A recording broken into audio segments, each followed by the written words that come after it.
Áo số 7 ơi, số 10 áo số 10 cố lên. Đấy. Áo đỏ số 10 này. Cố gắng đi. Rồi. Cần người đi.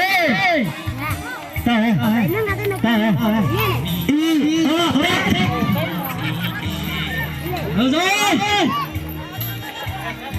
Một cái kế. Chúng mình chế sĩ cho phần này.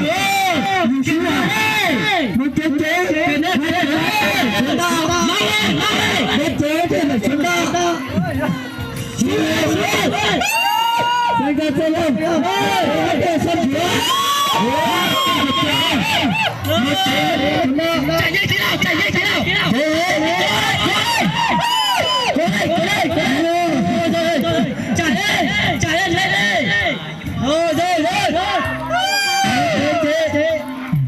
Chạy bố cho nó chuyện tí đi. Rồi kết người lên rồi. Chạy cây lên. Tí lô xa xì. Rồi nhanh tí chưa hết đâu. Rồi xí chú chạy coi. Xí chú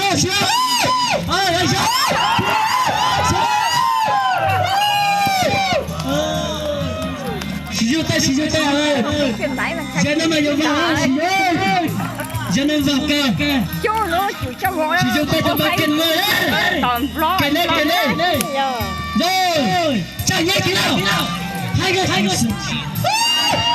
Cái chỉ cái cửa nó giải nhớ giải nhiều. Nó cũng chỉ giải hello. Ơi. Rồi.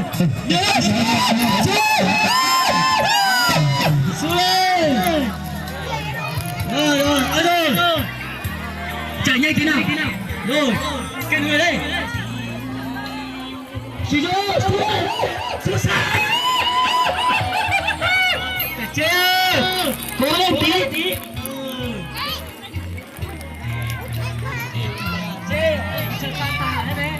Cũng lúc phục thì cũng sang rồi ha nó.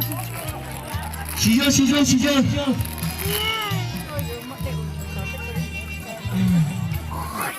Chị ơi!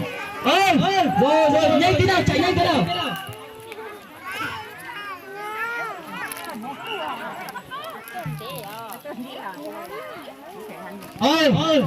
Chị vô tay nó xuống đây, chị vô tay tầm ba. Tôi xuống nhanh gõ đây.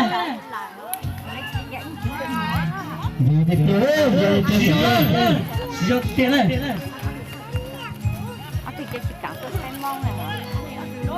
Với phần là gì? Với phần tinh thần, với phần do hiện nay là thế kia là gì? Chỉ muốn trường ma, chỉ muốn xin nào nữa. Với phần năm cho chúng ta, như hai cha, như hút về. Đây tiền, số 10. Chuyên bó nha. Hồi lết như bó, hết bó. Quyền pháp từ bằng bó.